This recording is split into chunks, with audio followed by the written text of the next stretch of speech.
It shouldn't be too hard. I think it auto grades this time too, so I try to pay attention to that. I'll let you guys get after it.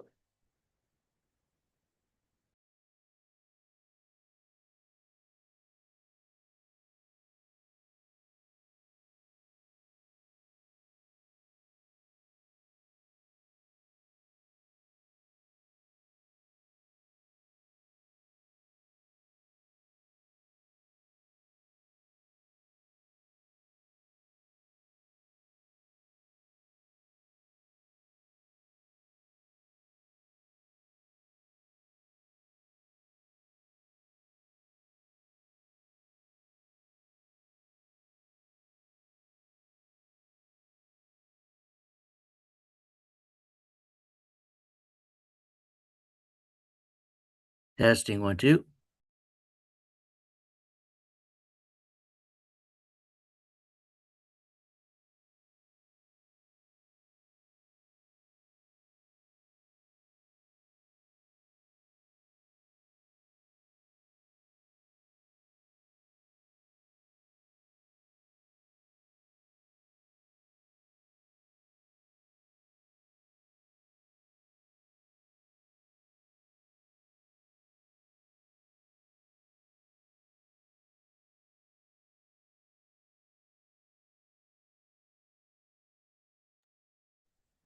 You look bored, Dale, so I posted the link again.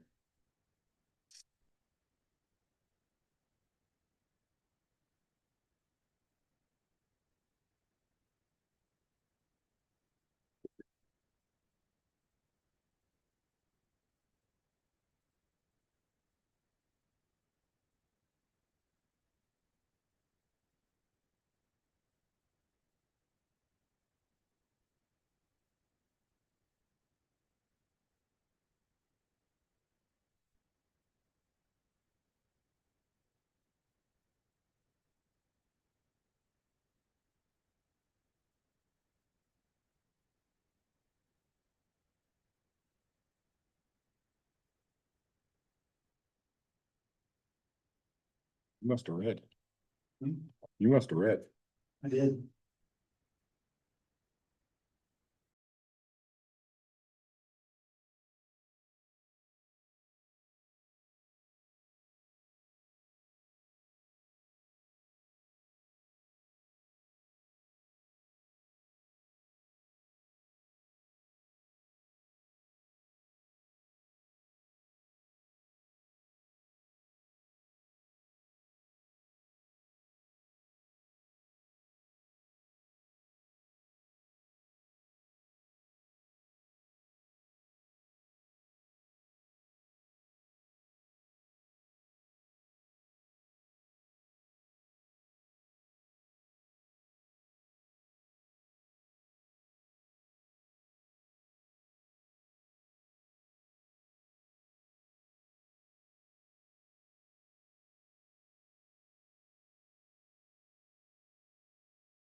Hey, Forrest. Hey, yeah. Hey, I'm still waiting on that book. So if I fail this quiz miserably, I apologize in advance. Well, shit. Okay. You shouldn't. It's not. Well, depends on if you've been exposed to motor controls at all. But it's not too bad.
You know, if Dale lives around here. He lives, north. Like, Benjamin. I think so. Rexburg, yes. I forgot to mute you, Dale.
Who needs the link?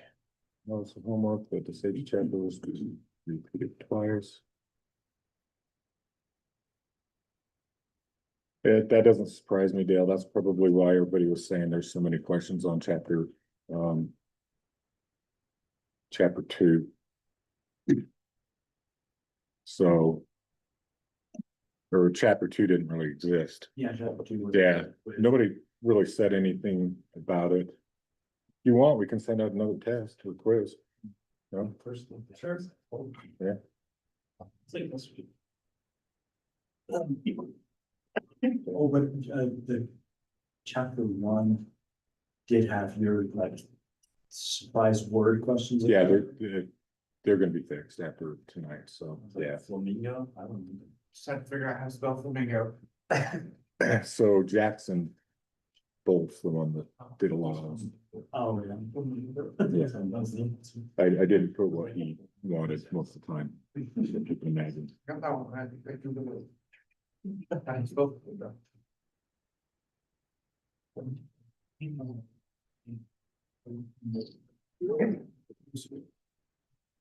Okay, guys, let's go over this and see what you think.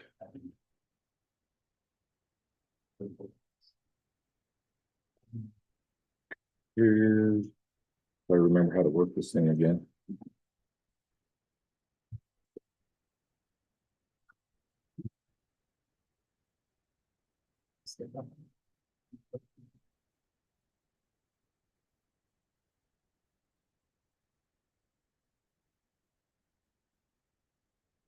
Hey, Peyton, I gotta get sharing turned on. I don't think she can hear me. Okay.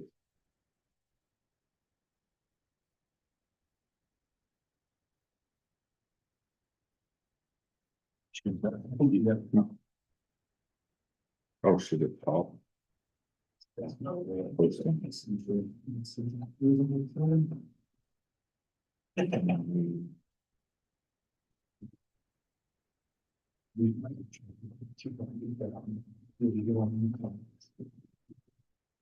Mission ones.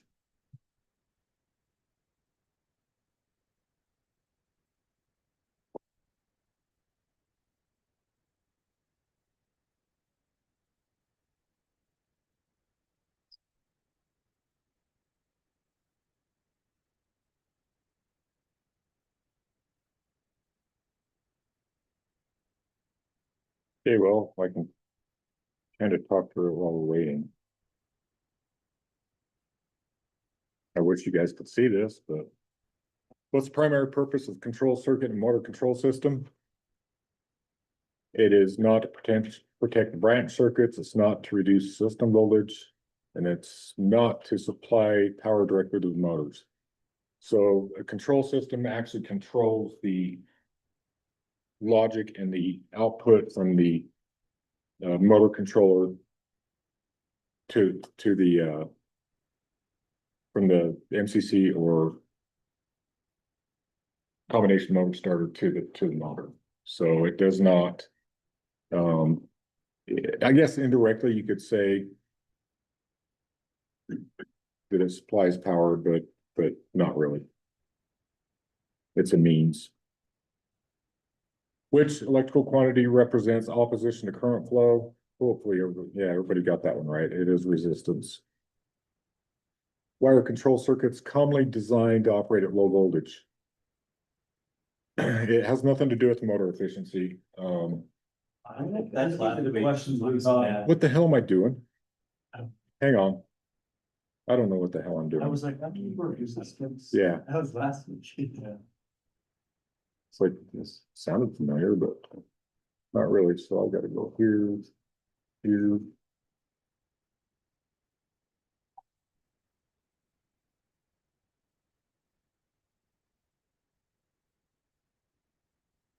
Sorry, guys. I'll start over.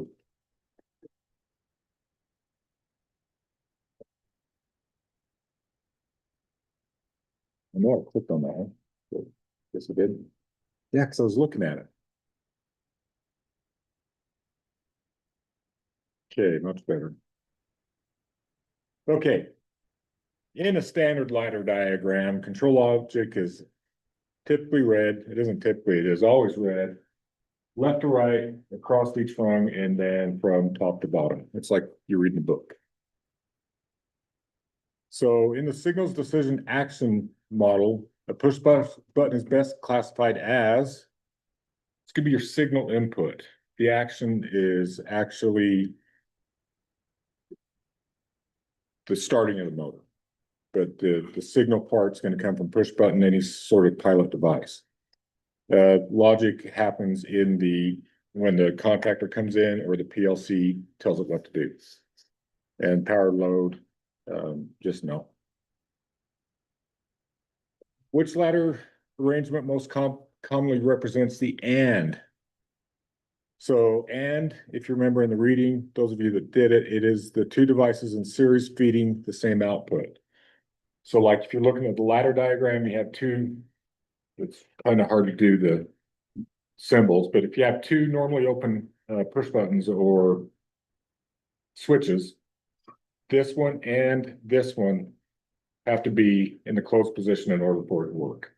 All right, so that's how the AND function is commonly referred to in motor controls. Or logic, so it's going to be the opposite. So it's going to be in series. So in series, if you imagine your ladder diagram between two rungs, this one or this one is going to provide power to your coil. So it's in parallel. So either one of them, and we'll dive into this a lot deeper tonight, and learn a little bit about that. Common seal-in holding circuit is used to keep the control output energized after the start button is released. It has nothing to do with bypassing safety devices. You don't really want that. Troubleshooting a control circuit using the diagram, a strong first step is to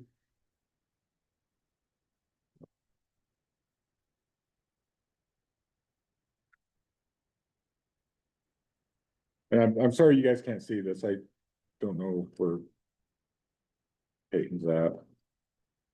Oh, there we go. Now we got it.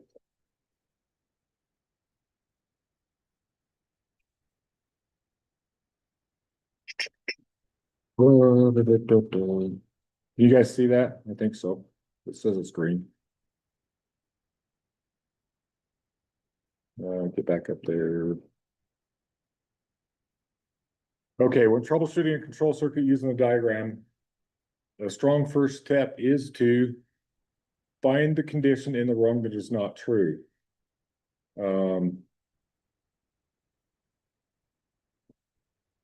Never assume that all normally open contacts are closed.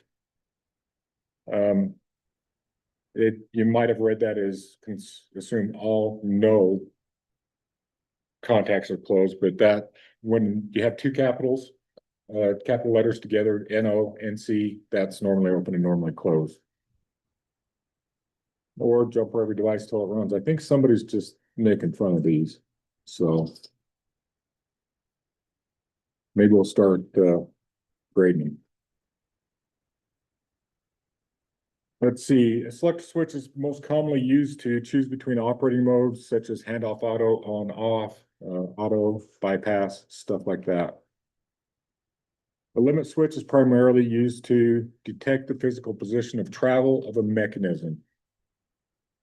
And we'll dive into that a little bit more. The limit switch does not provide any overcurrent protection. It is a pilot device that offers the input. And then start a motor at a set pressure. So that is actually going to be a pressure switch. Which device is commonly used as a permissive to prevent a pump from running with no flow? It's prevent a pump from running with no flow. So that's going to be a flow switch. Foot switch, no. Another pilot device that is manually operated. No, selector switch is I guess if you turn it to the off position, but the answer we're looking for is a flow switch. Which is a common installation issue that can cause control device problems. One of the very most common ones is incorrect normally open, normally closed contact selections. The other things, the proper alignment of limit switches. Proper alignment's pretty big too. On limit switches, you need to make sure they're aligned to trip at the appropriate intervals. And closure rating wouldn't have anything to do with that. So anybody have any questions on that?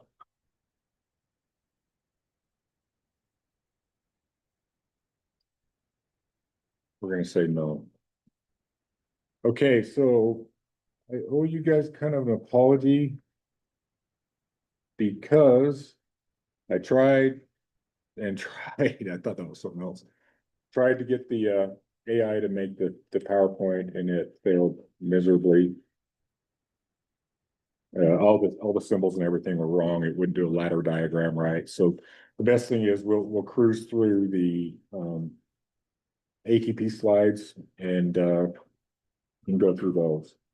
You guys do have access to these, so if you want to follow along or refer back to them later, it's definitely a resource that you have.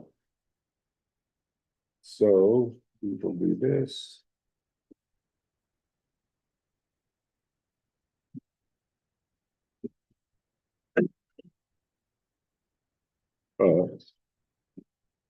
I didn't think first because.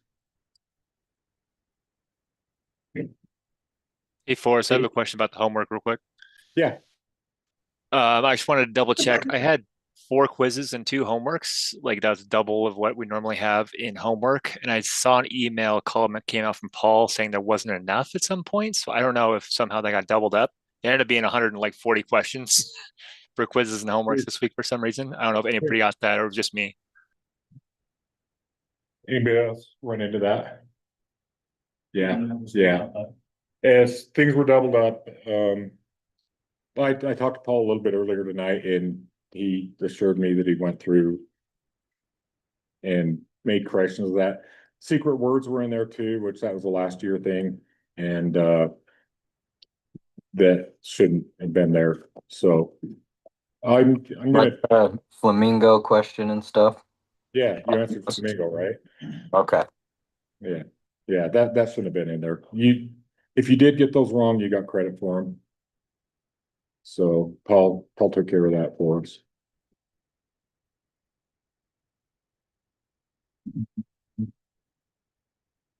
Record got squirrel, right?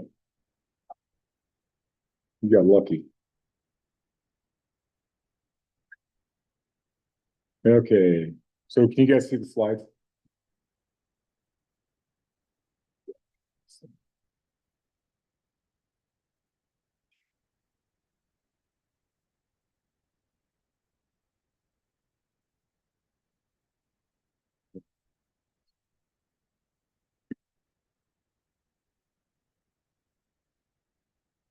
Okay, so we are gonna go through these relatively quickly because there's a whole lot of slides and we've got two of them to go through. So I don't want that to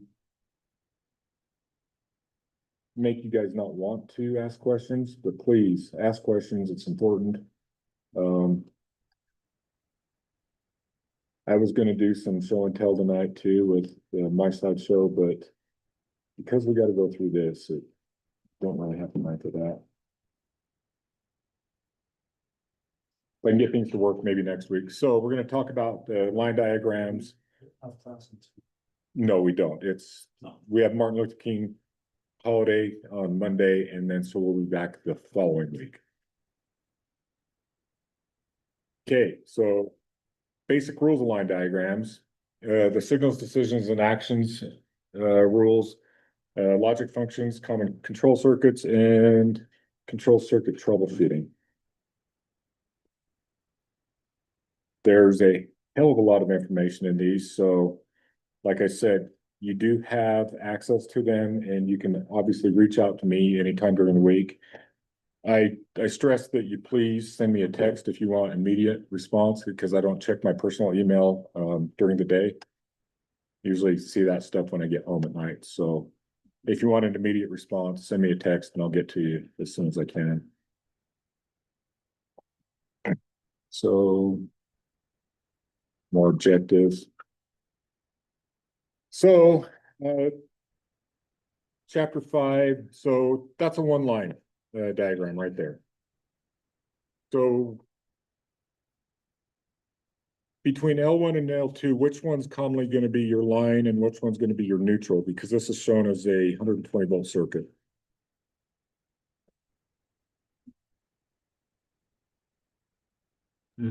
L2 should be your neutral usually, right? Correct. Correct. So the right side of it's going to be your neutral. So your current flow is going to go from left to right. And that's typically how it goes. So just remember that no more than one load should be placed in any circuit line between L1 and L2. So you'll only ever see one load. So a load can be a coil, it can be a light, it can be a coil or a light, pretty much, type of device. Something that's going to indicate or something that's going to create an action to start a, I guess you could say, reaction. Yeah, solenoids sometimes too. Or actually, no, you won't have solenoids. Could have solenoids. You can. Have two things on that line. Yeah, there's two things on this line. So I caught myself. I'm going, wait a minute. You can have infinite number of input devices though.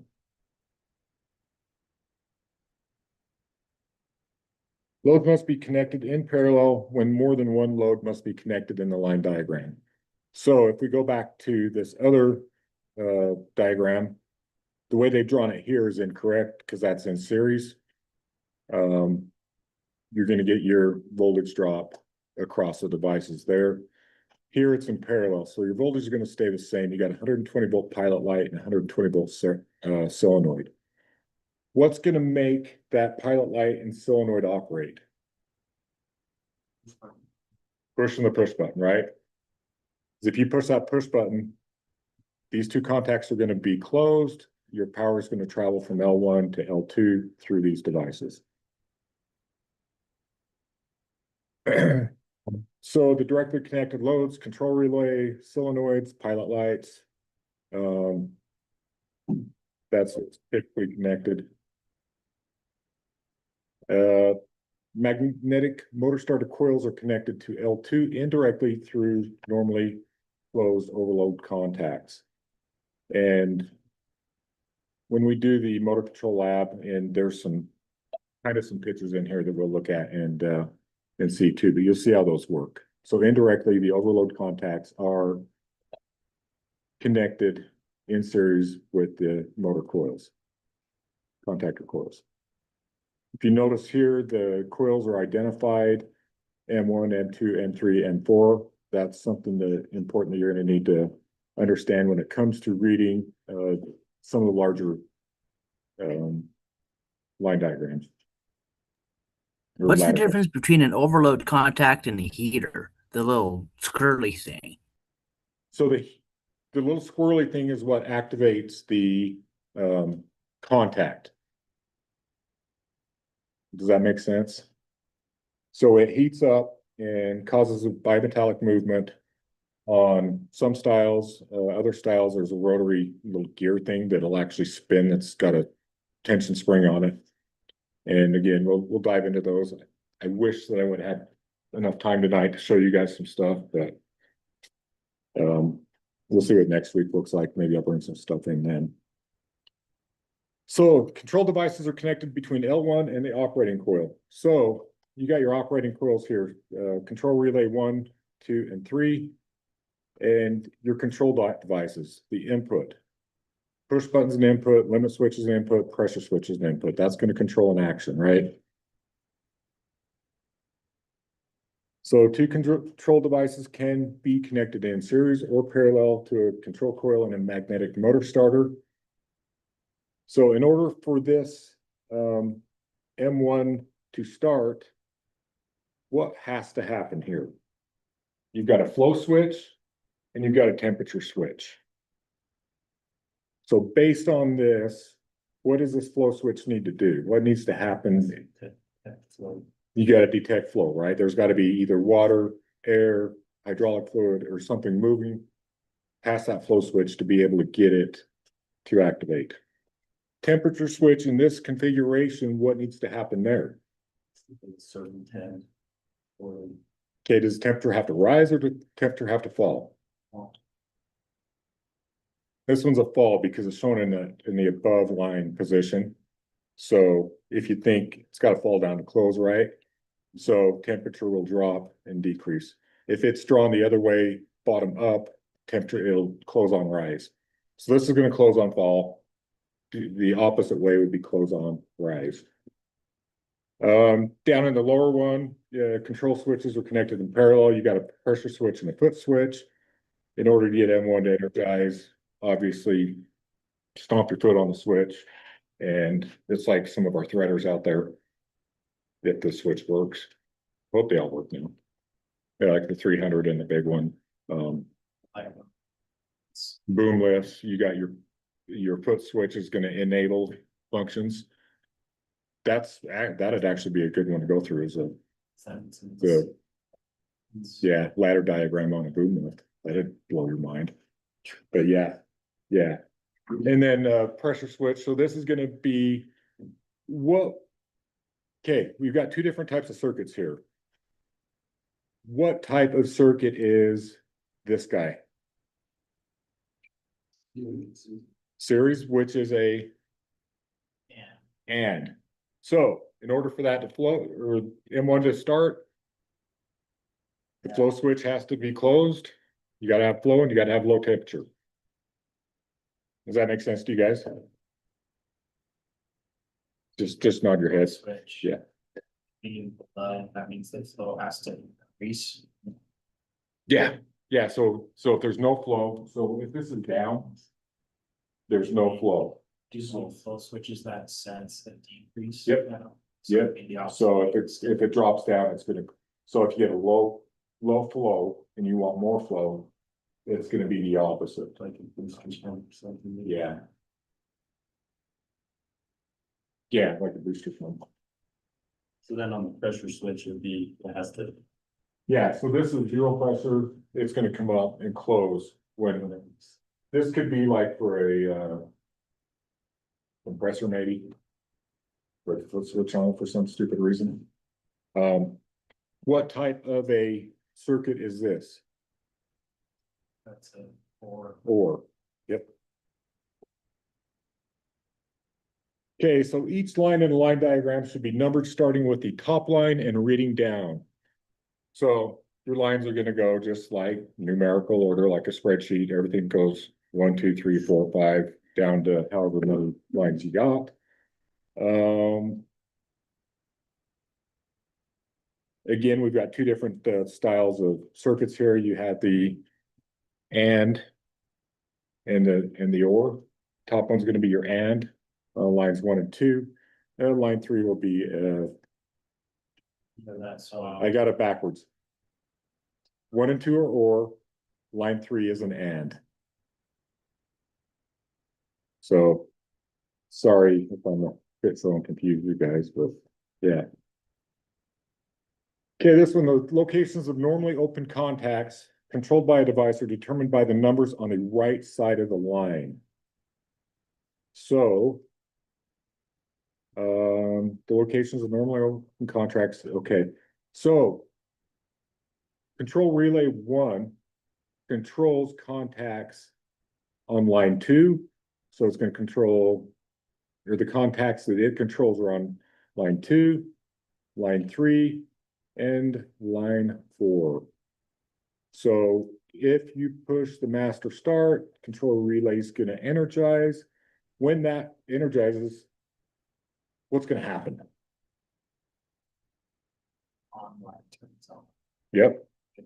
Or, sorry, with line 2, it causes the circuit to stay closed. Yep. Because of that contact, and on line 3 causes the contact to turn on the running light. Yep.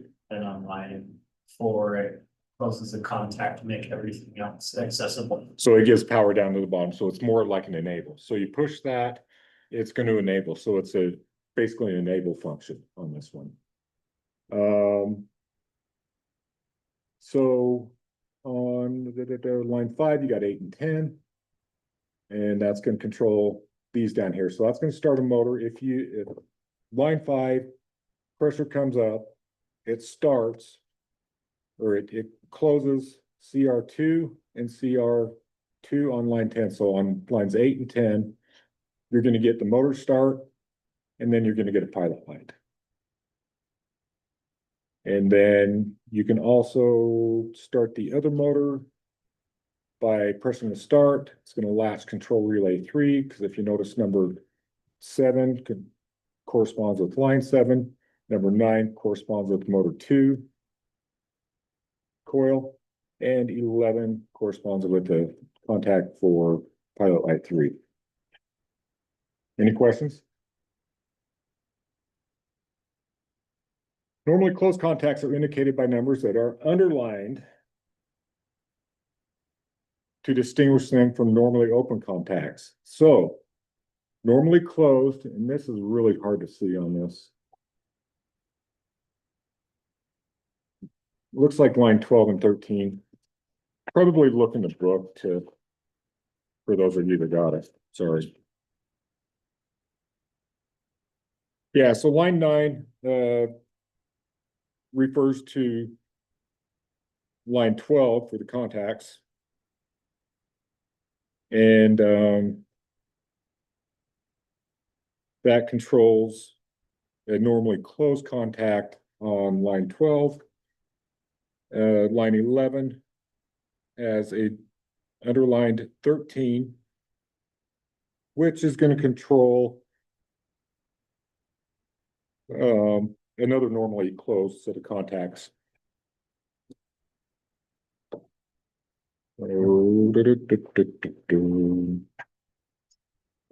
For pilot lights 2 and 3, respectively. So just know that no underline means it's a normally open. Underline is going to be or represent a normally closed.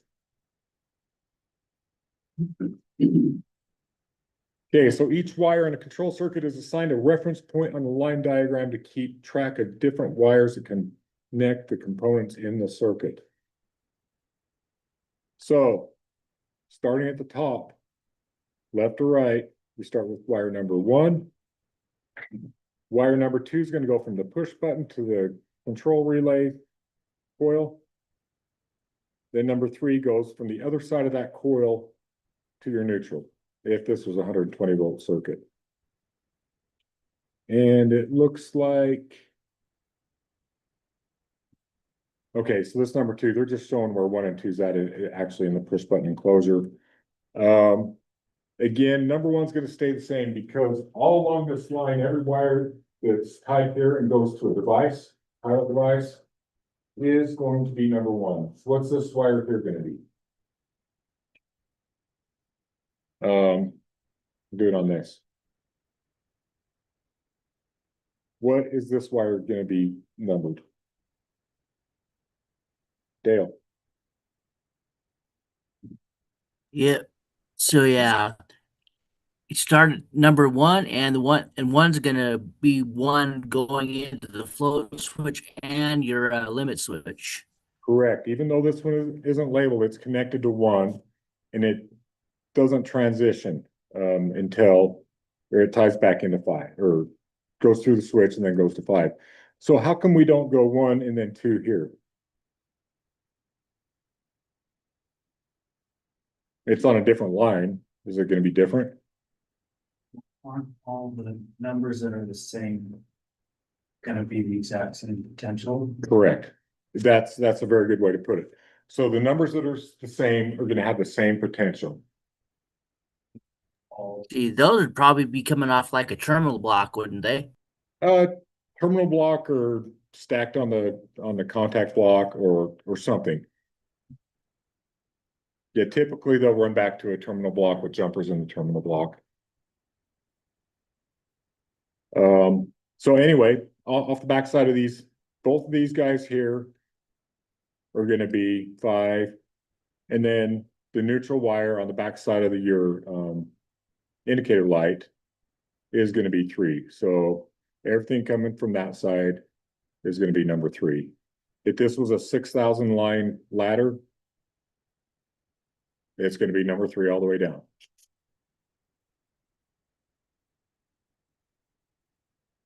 Okay, coming down, it's not going through a pilot device or a input device. It's actually going through a control relay. Or this control relay up here, it's not numbered. There's only one specification of relays. And this tells you that lines 2 has a contact in that relay. Lines 5 shows it's a normally closed because it's underlined. And that's that guy right there. And then line 6, this guy down here. So those are all going to be the same physical relay. They're just going to be like different terminals on that relay, right? Different terminals, different outputs on that relay. So yes. So they're all gonna have the same control power, but they're gonna be a different relay. So like a 3-pole, 4-pole, lighting controls, stuff like that, you can get up to 12 poles, whatever. But your line side is always gonna be the same potential. It's the potential off the backside, like, or say it again. each line. Each wire with the same number has the same potential. So because they're coming off the same control relay, wire 6 and 8 are gonna have a different potential depending on the status of that control relay. Does that make sense? One could be off on one. Yeah, well, one will be off when the other one's on and vice versa, depending on the power status of that control relay. So 1, 6, 7, 1, 8, and 9. So if we follow it through, we got 1, 2, 3, 4, 5, 6, 7, 8, and 9. Everything over here is going to stay 3. Everything over here is going to stay 1. Oh.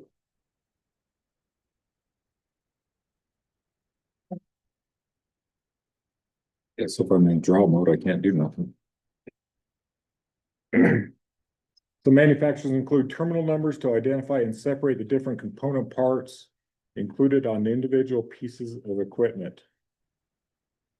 So manufacturers like Sputnik, whatever, when they create their wiring diagrams or line diagrams, ladder diagrams, on the package that comes with it for troubleshooting, they're actually going to give you the terminal numbers that these are terminated on. So in that control relay, you're gonna have terminals 1 and 3. On that control relay, you'll be terminated on 2 and 10. Those are typically drawn below the line and not circled. So you will see. So like on this one, we've got a terminal identifier of 5. Well, there's a 5 down here too on this termination point. That has nothing to do with, does it? It actually does. 1.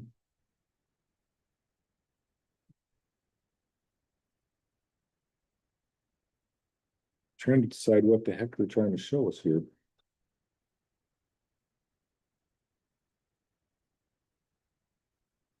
Bottom showing the terminal strip. Is showing us what? The bottom of the terminal strip. The bottom wouldn't be the terminal strip. So I'm not sure on that. Lifespan page.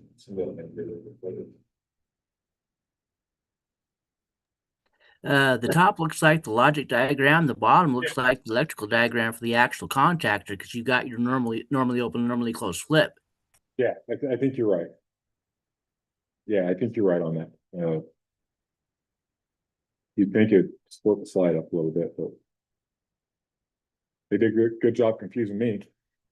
So contacts found in different control lines that belong to the same control switch are illustrated using the dashed line or numerical cross-reference method. So you got your dash line up here. So there's 2 different methods. The top one's dash line. So you're going to have a looks like limit switches that you got your normally open and normally closed contact. They're connected together. You're using both contacts on this device. So when one moves in one direction, the other one's going to move in the opposite direction. One closes, one opens. If they both need to do the same function, then they'll both be shown in the same position. So whatever positions it's shown in, it's going to do the same as the top. The dash or the numerical cross-reference method. So you got your red boxes down here. You notice the number 5 pointing down. So this is going to essentially be the same device with a normally open and a normally closed contact. It's going to operate at the same time.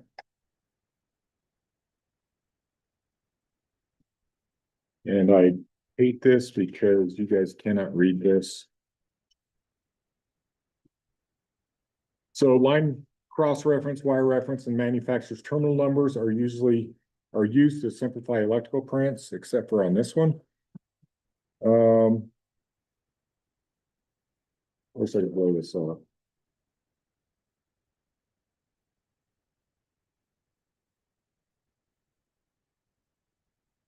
And that was nothing.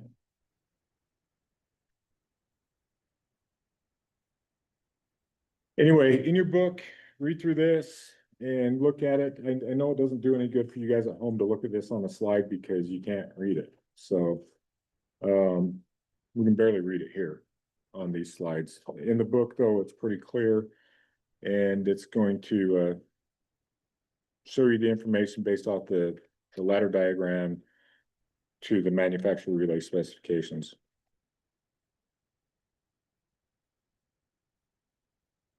Checkpoint. How many loads can be connected in series per line in a control circuit in which a switch is used to control the loads? So let's go to Tanner Hurd. Question 1.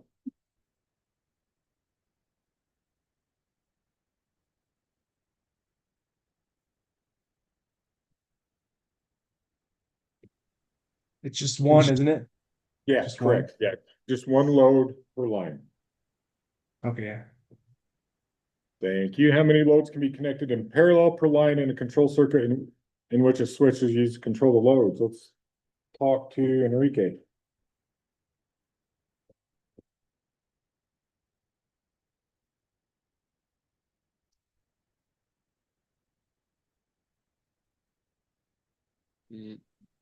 Two? As many as you want. As many as the circuit will hold. You can have more than one load in parallel to that line. So as long as the total load doesn't exceed the rating for this entire control circuit. So why are line numbers added to a control circuit? Track the order of logic. To track the order of logic, to be able to refer to other lines and track the order. So why are numerical cross-reference numbers added to a control circuit? Those are the little lines on the side, or the little numbers on the side. You can see your effects one. So you can see what that coil is going to affect, which contacts or on what lines below it, right? Okay, cool. Why are reference numbers added to a control circuit? Again, to be able to identify for terminations. And then why are manufacturers' terminal numbers added to a control circuit? Identification for terminations and to simplify troubleshooting.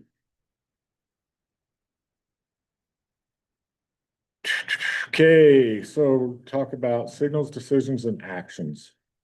Actions have consequences, right? So control circuit sections, we got your signal selection. That's going to be your mechanical, manual, or automatic input device. The decision section is where and or not memory nor and NAND come into play. We haven't talked about the memory nor NAND yet. And the action selection is either going to be direct or indirect.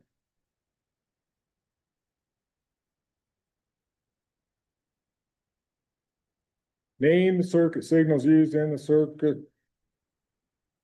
Use circuit signals used in the signal section of the circuit in figure 5-7. I don't know. So we'll have to go back to 5-7. Holy crap, that's way back there.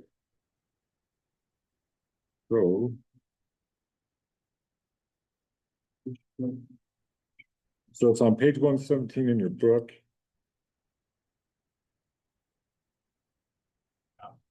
This one right here. So which, what was the question again? Name the circuit signals used in the signal section in circuit in 5-7. So what's the signal circuit in this one? Looks like we got 4. What's that? Push button, pressure switch. Foot switch, temperature switch. Yep. Name the circuit loads used in the action section. Coil and pilot light. Name the circuit control logic used in the decision section of the circuit in figure 5-7. We've got 2 of them.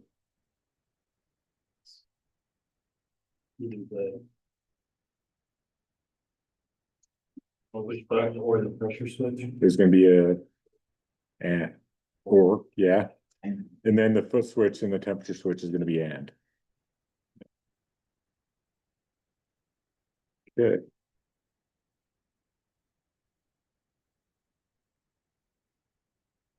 Okay, so get into the logic functions. In AND logic, the load is on if both of the control signal contacts are closed. On it, yeah. So if both push buttons are pressed to energize the solenoid, it's gonna happen. It's kind of like we've got a massive classroom tonight, but this is gonna be an example of an AND circuit. Pressing this one is not going to do anything. There's got to be somebody on the other side pressing that one as well. So there's 2 push buttons on the walls here to close this divider. And they both gotta be depressed. Keep from trapping people, I guess. I don't know. So it's gotta be a mutual decision. Silly. Yeah, it is. Can't close it for them by yourself. In case that person wants it open and this person wants it closed. They're fighting. I don't know. You don't think. This has also got kind of enabled or key switch over there that you're gonna have to turn on in order for the logic in that circuit to work. Yeah, it is weird. No, there'd be fight. There'd be hair pulling and scratching and shit.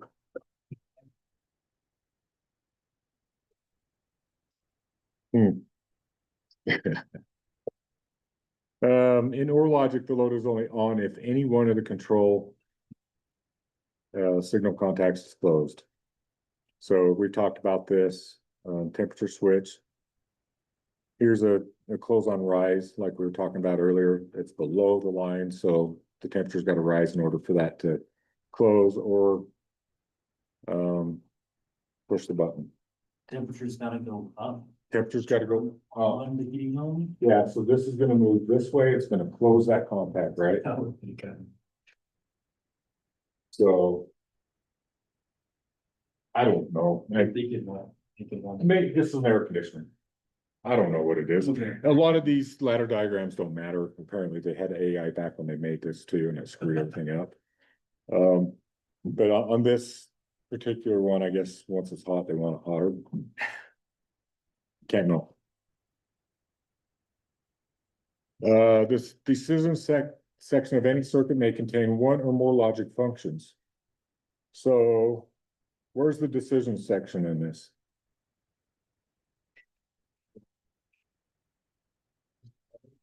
Decision. No, where is the decision section? This particular circuit.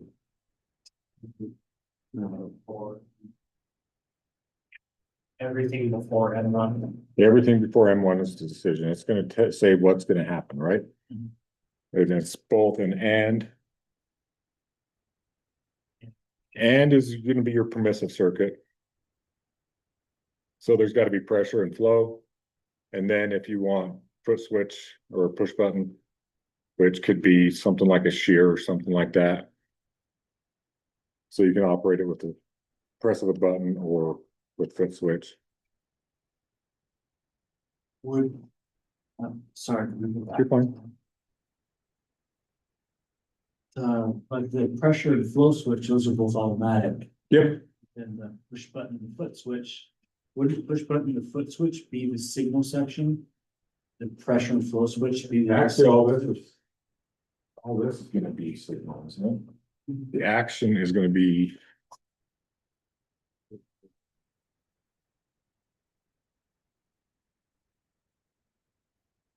Signal section is mechanical, manual, or automatic. That's going to be these are automatic or mechanical. The manual is gonna be your position, that one. And then, so the action. The decision section. Is gonna be. So it is. Wouldn't signal more be online to motors or horns or lights, stuff like that? Huh? You need better internet, Dale. Sorry, wouldn't the signal section be more on the light of like a horn or a light or a just? No, that's, if you, look on page 123 of your book, they've got this, or figure 5-14. The signal section is gonna be what's sending the signal to the decision section where. Wait a minute, Looks like they need stars before the switch and thing. yeah. See, signal starts or stop the flow. The signal starts or stops the flow of current by closing or opening the contacts of the control device. Current is allowed to flow through the control device if the contacts are closed. Current is not allowed to flow through the control device if the contacts are open. Push buttons, limit switches, flow switches, foot switches, and temperature switches and pressure switches may be used as signal section of a control circuit. All signals depend on some condition that must take place. This condition can be manual, mechanical, or automatic.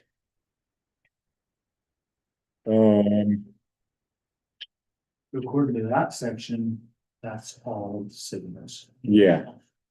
All four of those are signals. So where's the decision? That's, no, actually, no. Stop. Decisions. Decision determines what work is to be done and what order the work is to occur. The decision section of the circuit adds, subtracts, sorts, selects, and redirects signals from the control devices to the load. For the decision part of the circuit to perform a definite sequence, it must perform in a logical manner. The way the control devices are connected into the circuit gives the circuit logic. The decision section of the circuit accepts informational inputs or signals, makes a logical decision based on the way the control devices are connected into the circuit, and provides the output signal that controls the load. Okay. So this is also part of the decision section. You've got two decisions here. This is going to be your and decision. So in your book, it says that the and, or, not, memory, nor, and nan is defined by the type of circuit it is, whether it's series or parallel. Okay. So decision portion of this is basically, yeah, everything before M1, it has nothing to do with the devices. It has everything to do with how they're wired. Does that make better sense? So everything right there would be a decision. Yeah. This is the decision right there. And there has to be two inputs in order for the decision to create the action. Need three inputs. Huh? Need three inputs. Cause you also have to have. Well, you got your and circuit. And you got your or. So both of those have to be true in some way. Both of them, in your and circuit, both of them have to be, and you guys, hate it when I go to the board. And circuit, both of them have to be true in order for it to pass. Once it passes, you have your or, which either one can be true. Then your action happens. So signals individual. Decision is combined. And then your action, once a signal is generated and the decision has been made within a circuit, some action work should result. In most cases, it is the operating coil in the circuit that is responsible for initiating the action. So, because of these in closed positions, one way, shape, or form, that's going to energize. What's this going to be?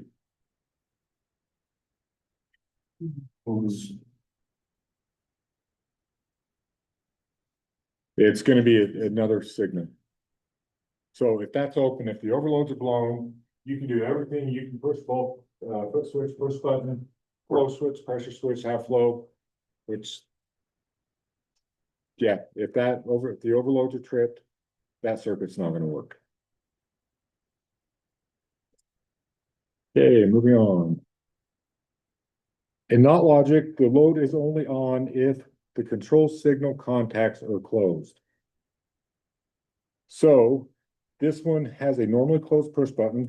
So when it's sitting there with the control panel, nobody's touching it.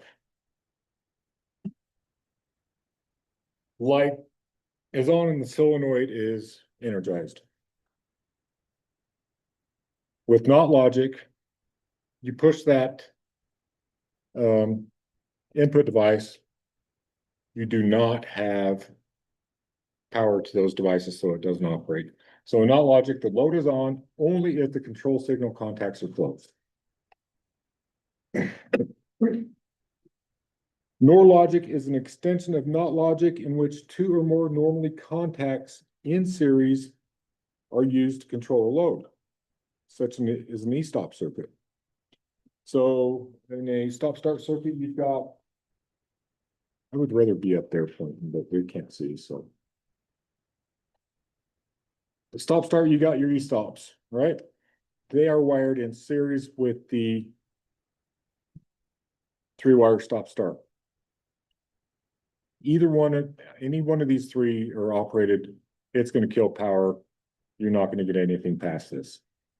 So stop-start circuit with more than one e-stop is considered NOR logic. So NOR logic produced by two or more normally closed switches connected in series. NAND logic is an extension of NOT logic in which two or more normally contacts are connected in parallel to control a load. So normally closed contacts are controlling a load. See if we can figure out what they're trying to do here. So both float switches have to, so you might have a low and a high, which is kind of dumb. Or maybe it's, That's one for you. what's that? That's, so it's one more. Whole thing is. So it's gonna be- needs to go through one It's an or, active. Turn off. so.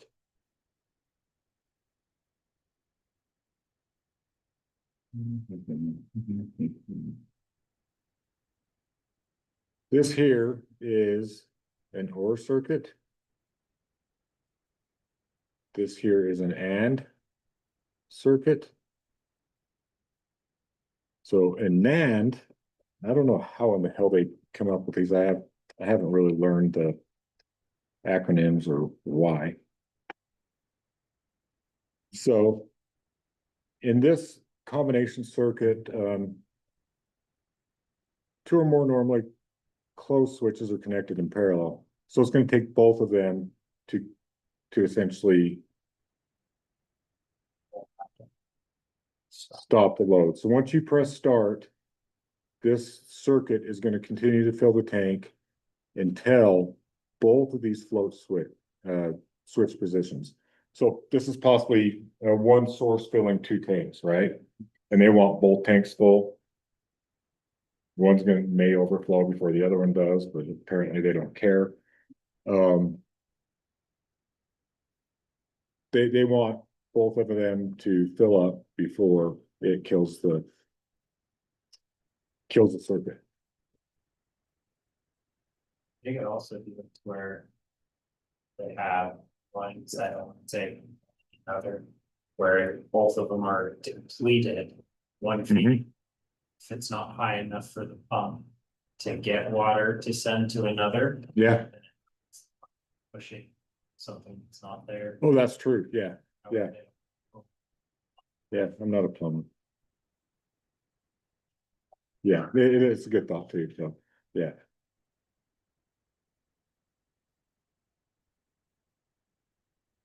Auxiliary contacts are added to provide memory to circuits with push buttons. So the memory is going to be that latching circuit in this diagram.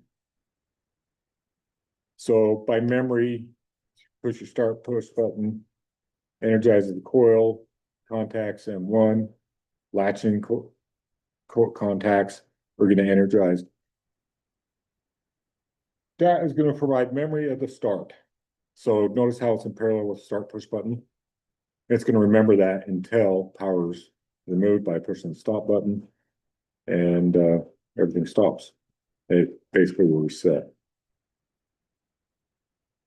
NAND gate is a device with an output that is high only when both of its inputs are high.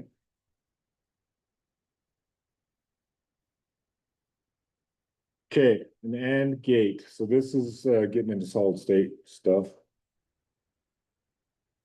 Integrated circuit boards and whatnot. So in this case, an AND gate is a device with an output that is high only when both inputs are high. So in this case, input 1 and 2, whatever the input is going to give you an output on 3. So on this one, if 4 and 5, you have an input, you're going to get an output on 6. So high input means some sort of values come into it, and then you'll get that value out on the high output. When I say these, the two easiest ways to think of that is zeros and ones. You have to have 2 ones to make a 1. The other one is to figure they all run on 5 volts. So Okay. Who's your internet provider? free with the apartment that's getting upgraded. Oh, okay. It's pretty awesome. Okay. That makes sense. 2 ones equal a 1, a 1 and a 0, or 1 times 0 is 0, 1 times 1 is 1. So an AND gate may be used in an elevator control circuit. So in this one, in an elevator control circuit, the outer door is closed and the inner door is closed, which is going to look, these would typically be limit switches. So both of those closed, it's going to give you the equivalent electrical circuit on the output.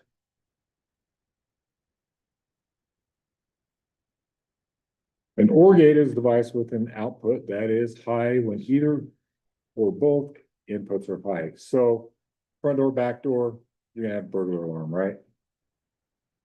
So OR is just like in these gates, it's just like the AND and OR on the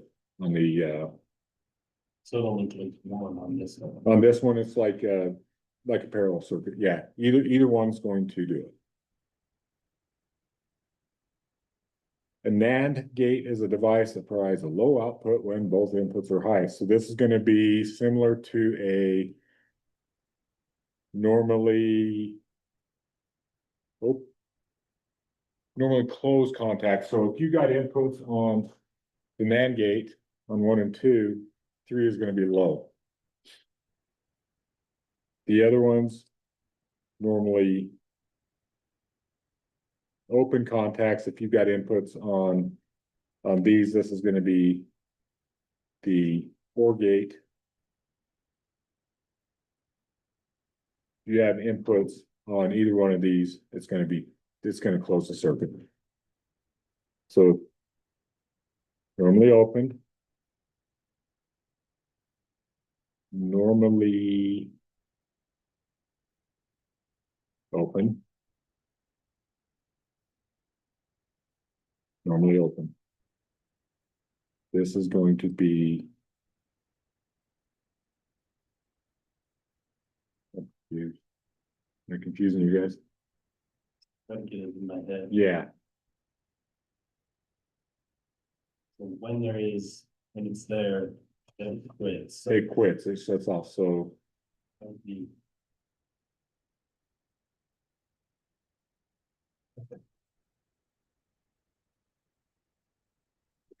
okay, let's go to the book.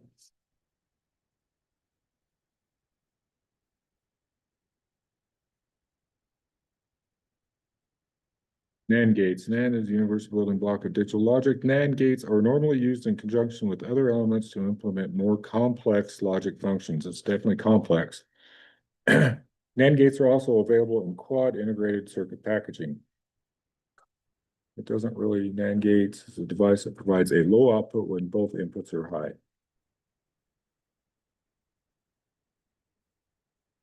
So it's like a normally closed contact. When the inputs are high, it's going to open. So it's,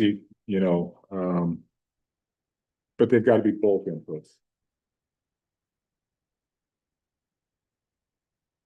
NOR is a gate device that provides a low output when either or both inputs are high. So again, it's a normally closed contact and it is going to be a OR logic.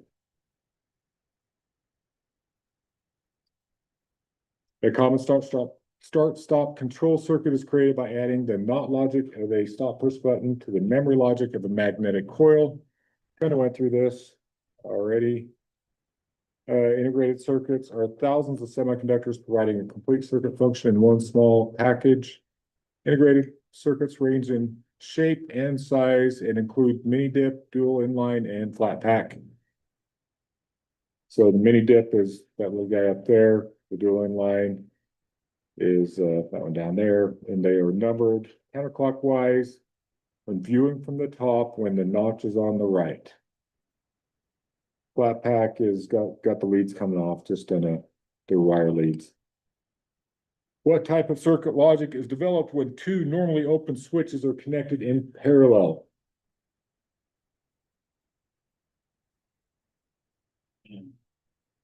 Or. Wait, No. no, it's or. It's in Parallel. So, yeah, so it's dropping down, either one will do it. What type of circuit logic is developed when two normally closed circuits are connected in parallel? Oh, wait. Circuit logic, so. This is actually gonna be talking the NAND and NOR. Yeah, Yeah, one is or. One is OR, two is NOR. Yeah, three normal, you don't connect them. Circuit logic.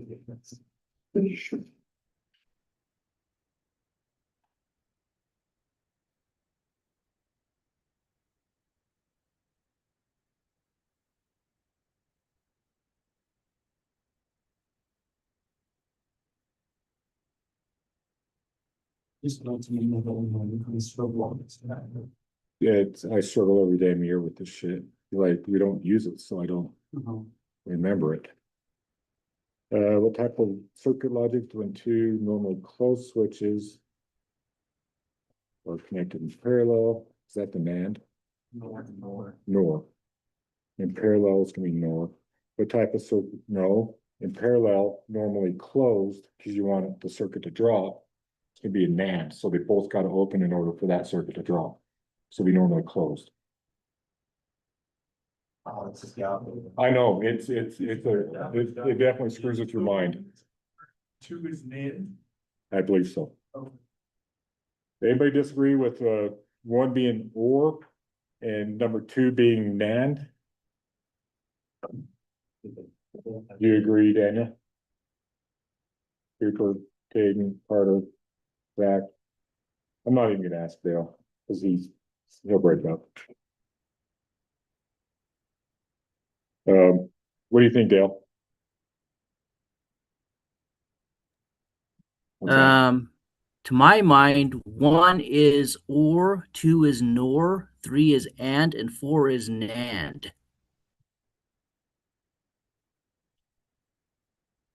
Looks like it looks like one is OR, One is OR, two is NAND. two is NAND. Yeah, at least that's what I'm understanding. Circuit logic is developed. They both have to open for now. Have enough.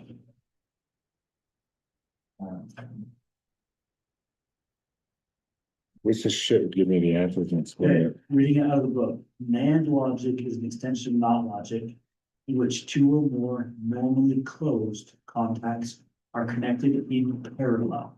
So, okay, yeah, so NAND is two normally closed. Normally closed. So. Yeah, so they both have to change both inputs. And then 3 is.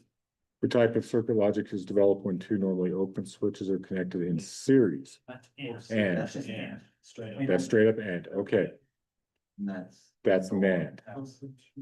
That'd be. NOR, and ignore. Got it. Now. Holy shit. Sorry, guys. Oh, shit, more. Draw the signal for AND logic chip with two inputs and one output. if you look in your book at page something, something, something. 148, page 129. Yeah, 128 and 129, it's gonna be your chip stuff, so I didn't read the logic. they drew it for us. See, if Elijah was here, then we wouldn't have struggled at all. Really time to go to the bathroom. on- Yeah, he knew this was coming. Okay, two push buttons connected in series and two start buttons connected in parallel are used to control a motor from two locations. So basic, we just combine the two. All starts are gonna be in parallel, all stops are going to be in series. Two stop start stations are used to control two separate magnetic motor starter coils with a common emergency stop protecting the entire system. So you get an emergency stop for the entire system, that's gonna kill the power, you can't do anything, or shut everything down. And then you've got the just standard through wire stop starts, controlling M1 and M2. Two motors can be started almost simultaneously from one. Two motors can be started almost simultaneously from one location to prevent product separation or stretching. So essentially, your M1 contacts are gonna control. Actually, M1 auxiliary contact is gonna control motor load 2 or motor coil 2 starter. Does that make sense how this works?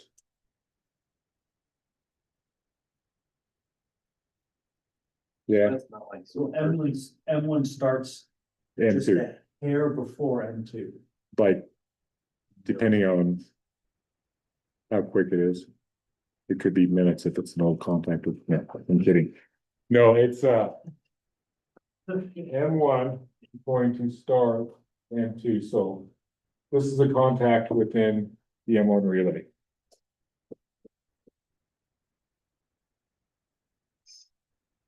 And it's gonna be fraction of a second. It's pretty quick. A pilot light is used with pressure switch to indicate when the device is activated. So you got your selector switch on and off, pressure switch. This pilot light's added in parallel with the magnetic motor starter coil. Don't know why they showed a double pole thingy here. Cause off's gonna come down and do nothing. It's not, it doesn't have that in the book. It doesn't have that in the book because this thing sucks. No, it does. It's on page 131. Yeah, it does. Figure 5-33. It's okay. We'll forgive you. It's just slowing us down. It's all right. These guys don't care. That's the one I was looking at. Oh, okay. Stop start station with pilot light. Again, kind of a review, I think. Your pilot light is in parallel with the hold in contact and M1. Not logic used to indicate when a device is not operating. Not logic, so it's actually a good way to remember this. There's a normally closed contact on M1 used to light the pilot light. So basically ready for start. Even. It opens that contact. It's running. Correct. And if you don't want that the light at the e-stop's pushed, if I would draw an e-stop down off of this to connect to this Kind of interesting. or one, though, ahead of this. because your overcurrent protection or overload protection is only on that line. So Yeah. then your pilot light could still be on, saying it's ready to rumble. Well, and that could be a red indicator light saying that the load's off. It may be not a ready. The load is off, so it could be like a red indicator light or something, not necessarily an enable. But yeah. A sequence control circuit does not let the first conveyor operate unless the second conveyor is started and is running. So you push start. And one energizes, that closes, that's your hold in memory circuit. So that's gonna actually start your motor conveyor. So the second conveyor's gotta start before the first conveyor starts, so the rocks don't pile up. If you guys watch Gold Rush. That's the closest thing I could think of. Conveyors, your top's gotta start before your bottom ones can, so it clears and doesn't pile up in case the second one doesn't start. So once M1 starts, it enables the control functions of conveyor one. The selector switch is used to provide common industrial jog run circuit. Okay, this is one that last year we had issues with because something is not drawn correctly.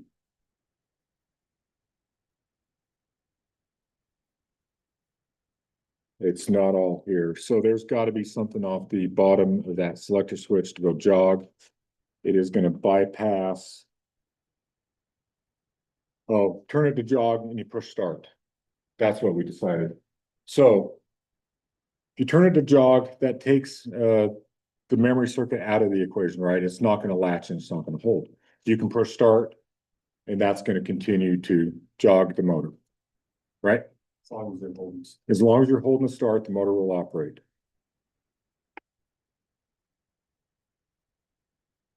When additional switches are to be wired into a control circuit to produce additional stop functions, are normally open or normally closed contacts used, and are they connected in series or parallel? Stop functions. Normally closed and series. Yeah. When additional switches are to be wired into a control circuit to produce additional start functions, are normally open or normally closed contacts used, and are they connected in series or parallel? Starts are always connected in parallel, and they are going to be open. So what function does a jog button perform in a control circuit? We just barely talked about this guy. Releases the memory circuit, the memory function. How is the lamp added into a control circuit so it is on anytime the motor is on? Parallel with the coil. Yeah. Troubleshoot a control circuit using a digital multimeter and determine the problems, but that's subjective, so we don't care.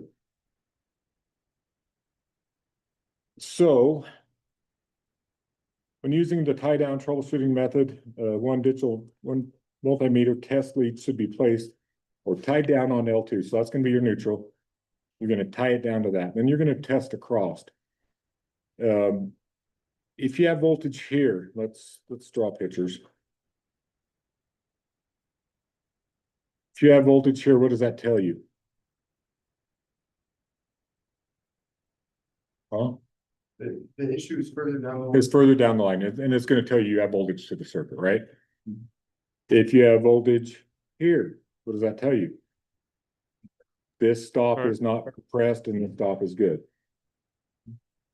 If you have this here, again, keep going, right? So if you, that was a good place to check this guy anywhere. So assuming that no push buttons are started or pressed, will you have power anywhere along this line? Could if the memory is that very close. Yeah, well, we're assuming they haven't been pressed yet. We're troubleshooting the circuit because the motor won't start, so. There should not Yeah. be voltage. What's that? There should not be any voltage there. There's a short. How can you test that? If it's a, well, the short, obviously something's shorted across, but how are you gonna tell where the problem's at if things aren't here? Oh, You are voltage there? you don't have voltage. How are you gonna get voltage? You can test across from here to here. You can do a continuity test across those. You can actually push the push buttons one at a time. So push the top start. If you don't have voltage, you got a bad push button. Push the bottom start, the second start. If you have voltage as you push it, then that button's good. Everyone. Yeah, that'll latch it in. If both push buttons are good, and one still doesn't latch, check your overloads. Because that gets rid of your complete circuit path. So if your memory contacts are open and they don't close when you push one or the other, then it's either going to be a bad coil or your overloads are bad or tripped.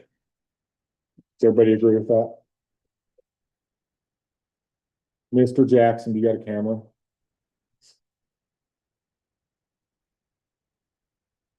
Thank you. You're good. We don't need drawings on this yet. When a magnetic motor starter overload contact is used in a circuit, the multimeter leads can be connected to the other side of the overload, connected directly to the starter to check if the overload is open. So instead of using a tie down method, you can place it on the forward side of the overload contacts. And if you don't have any power there, then you know that your overloads are open too. You'll have power here from this to this. But if you don't have power from this to this, your overloads are bad. Tripped, bad, faulty contacts, something like that. You always do contact those and test your voltage to see if it's the overload. On overloads, typically you can't hold those closed. You could have a bad heater. What's that? Those.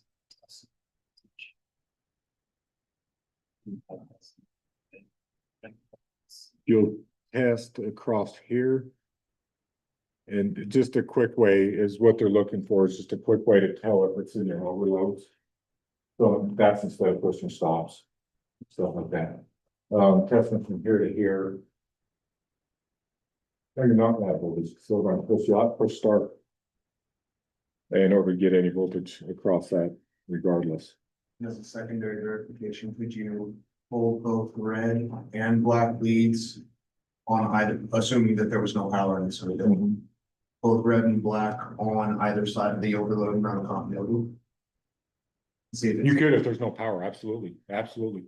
But just know that, well, yeah, it'll show resistance, yeah, no, that's actually a good way, assuming there's no power, which you should always troubleshoot circuits with no power. Sometimes it's not possible. This is a good way. Safer way is continuity.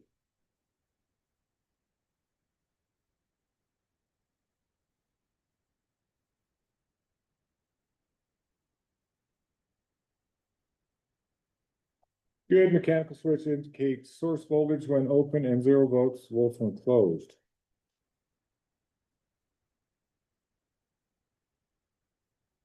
Okay, and this is by placement of the meter. So the switch is open. You've got 120 volts in this location because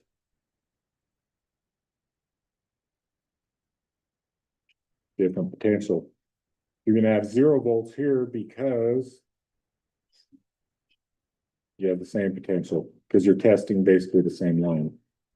Switch closed, you'll have right there, you're going to have 0 volts and 120 volts from here to here because you got a completed circuit.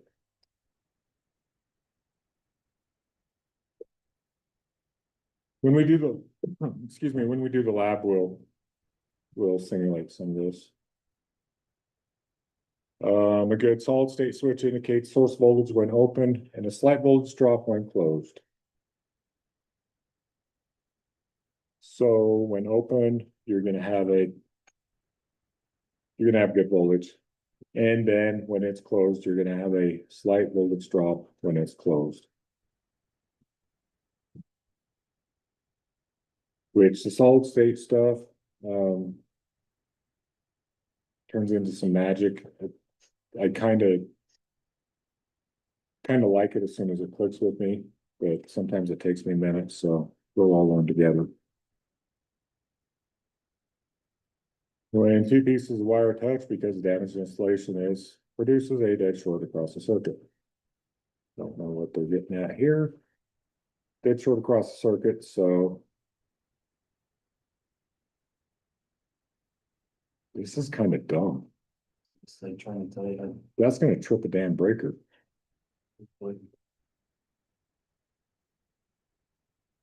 Floats fuse. Lamp goes off. Okay, talking about overlap circuits. T6 or T5 flute tester. You can test for short circuits that way. Continuity test, continuity to ground, continuity between conductors. In a good circuit, the multimeter reads total circuit resistance when all contacts are closed. In a circuit with a short, multimeter reads near zero. So you got a short circuit here, so it's gonna have continuity. Across this.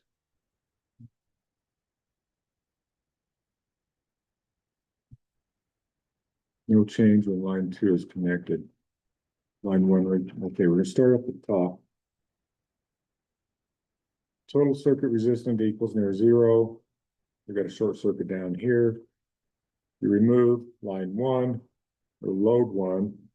No change means your thing is down here. Same thing on this third one. There's not going to be much of a change. Then you'll have a jump in resistance when you disconnect this third one. Because you're reading the resistance of the lamps, this offers low resistance. That jumper. So if that jumper is basically pulled out of the equation, then you're going to have a higher resistance. When connecting multimeter to L2 of a control circuit, which color is always used? Black. Black, negative, or neutral, right? When a switch is used to control a lamp other than a load in a 24-volt AC control circuit, what is the voltage that would be measured across the switch when the switch is open and the load is off? 24 volts. When a switch is used to control a lamp on other load in a 24-volt circuit, what is the voltage that would be measured across the switch when the switch is closed and the load is on? 0 volts.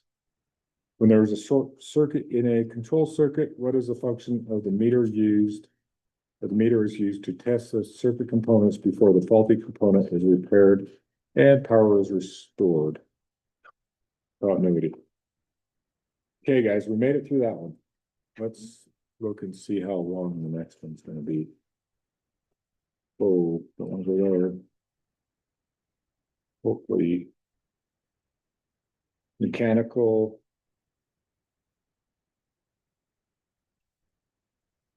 So this is mostly going to be going over mechanical input devices. Let's come back at 8:15 and we'll get going on this and kind of bounce through it pretty quick. If I remember right, this is actually a pretty good chapter also. But we'll still bounce through it and try and get you guys out of here soon. Sound good? Good. We'll be back. To be continued. Rating the fourth quarter to be 25, right? Or you open, you just already, some quarter is. Come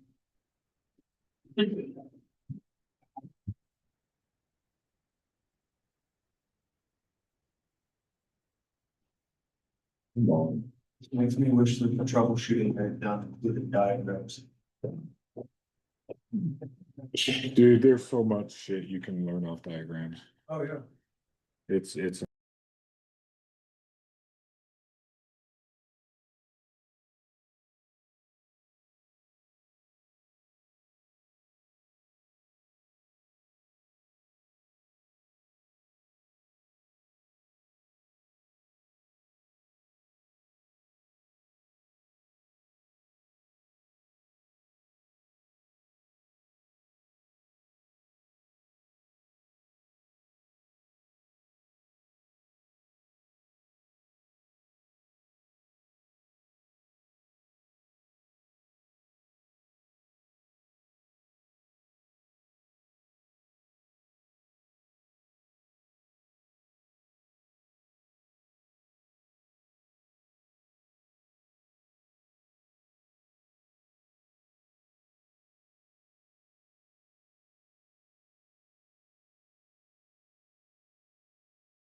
Was he fixing all the issues with house getting shocked over there, switching to the data?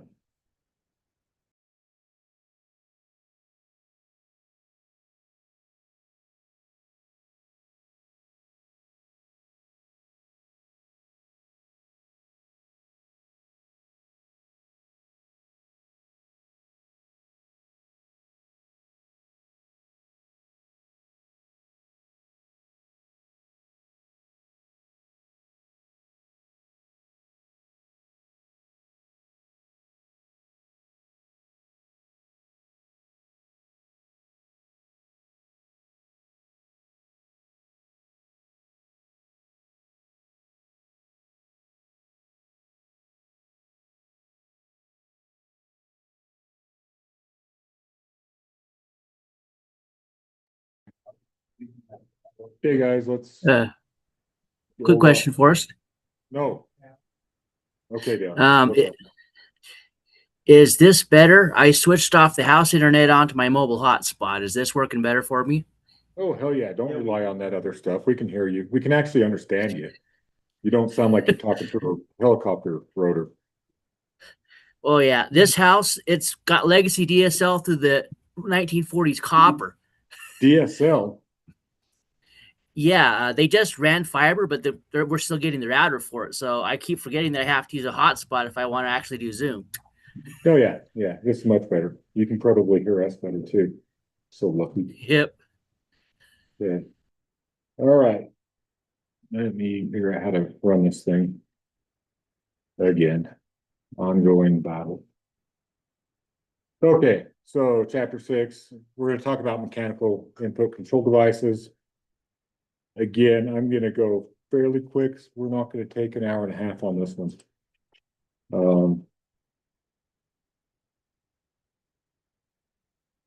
Standard industrial push button. You got your contact block, the actuation point, which is going to be this. This connects to this. This connects to this. This tells you what the what's going to happen when you push that button. Make sure all these parts go in when you put these in. Like this little key deal right here is important on selector switches. If you don't have that in and it's not in the notches, over time the selector switch is going to spin. Push button is not quite as necessary, but it's good practice to put them in no matter what you do. An operator's device that is pressed, pulled, or rotated by individually operating the circuit. So you got your push button. I'm assuming that I'll handle difference on this, but one could be a maintained and one can be a momentary. So contact blocks include normally open, normally closed, or both. So you can have combination contact blocks. First two on the left are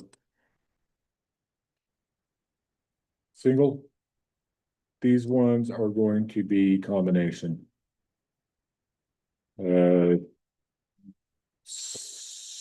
Double pull, single throw, and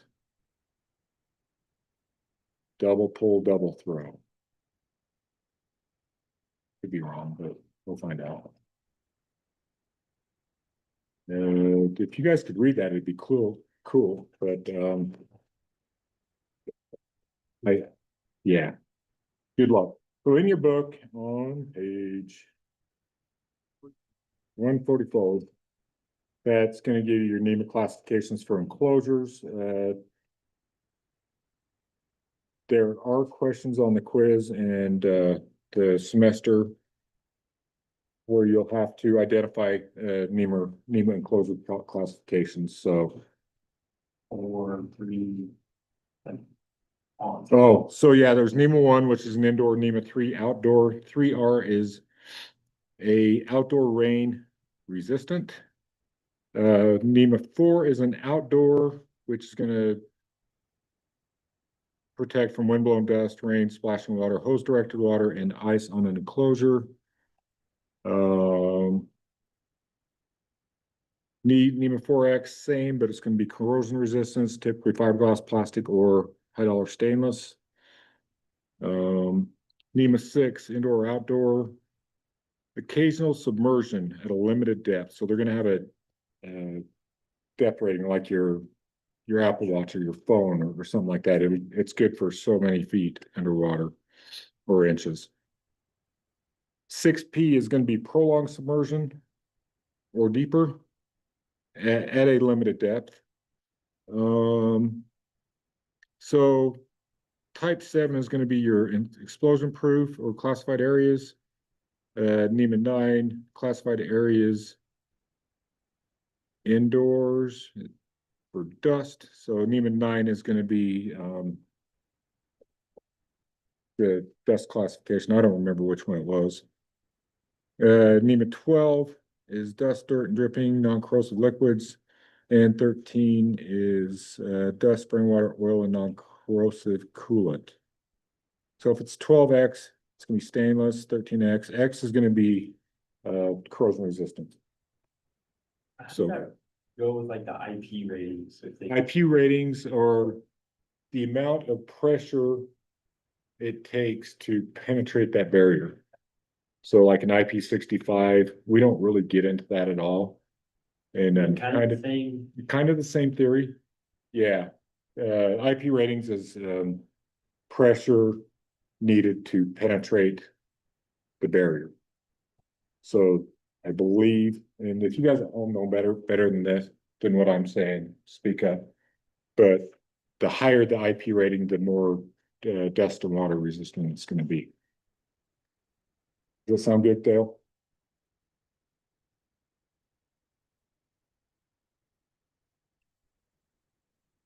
What is the best type of push button operator to use in an emergency stop application?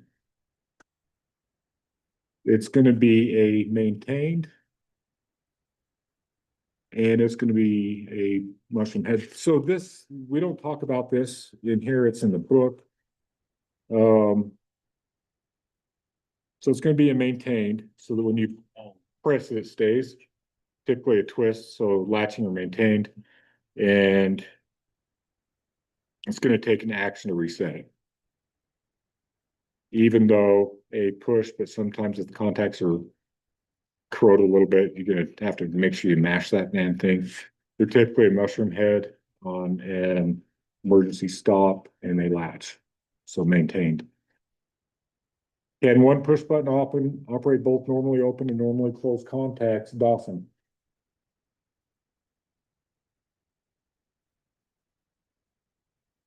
Question 2.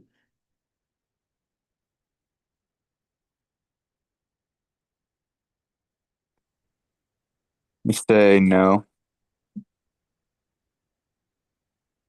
I'm gonna say yes, because if we look back at the combination type deals right here, one push button can operate 2 different types of contacts depending on where we landed.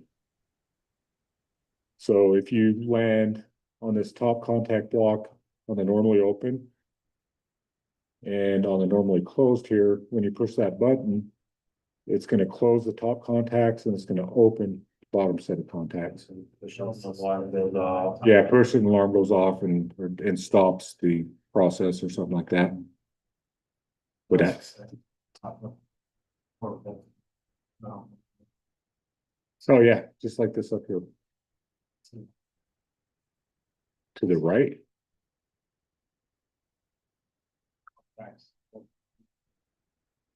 You talking about the text in the blue? Yeah. Contacts. Oh, contacts in blue include normally open, normally closed, or both normally open and normally closed contacts. Crayons for me. What type NEMA enclosure can be used to protect internal electrical components against prolonged submersion at a limited depth, such as in case of flooding? What was that? 6P. I'm glad we went through those.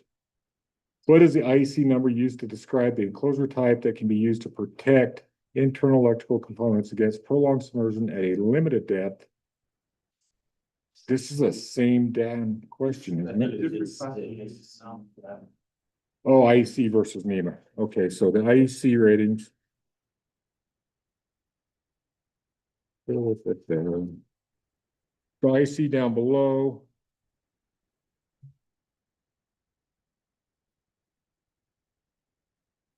And it's dust type, protection against algae spray.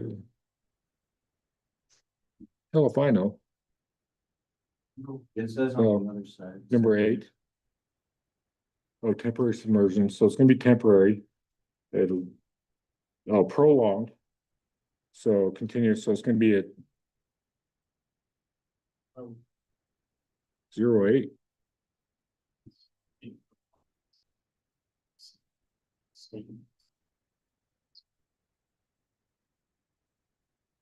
Yeah, no, what do you guys think? 8, okay. But there's gotta be 2 numerals. Any other first numbers. Okay, exactly. So this right here is the IP. The bottom one, IEC, So this is all those, there's just the two numbers, but it's just regular term. this is IP? Like or. So it says IEC enclosure classification, but then like it says, for example, IP 41. So 68, So the first So I- number is dust, second number is moisture. low pressure, powerful water jets. Okay, so Carter just answered our IP stuff. He sounded out words that I didn't. So the IEC enclosure classification meaning electronics, like an IP65 is gonna be dust tight, you can't get dust in it. And low pressure water jets. IP68 is gonna be protected at continuous submersion at limited depths. You learned something today. Selector switches, we'll learn about a couple types of those. So two position, hand. So if it's in hand, the solid line is closed. If it's in auto, that's gonna drop, it's gonna open the solid and drop and close the dotted line. Make sense? Okay. So auto type deal is gonna operate off temperature. Hand is typically gonna be a bypass, turn on your heating contactor. So most women would really like that to keep the heat on all the time as they get cold. Auto is gonna be operating off of the thermostat that the guy sets. It's 74. What's that? So that's one. One or the other, yeah. So if you remember right, when a dashed line is gonna indicate the same operation with the same motion.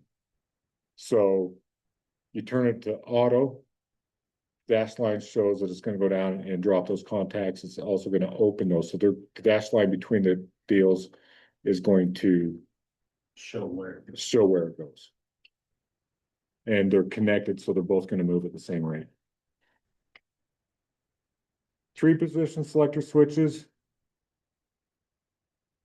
So 3 positions in the center. Nothing's gonna happen because it's not making contact with anything. You got your dash stuff here. Turn it off, they both move down.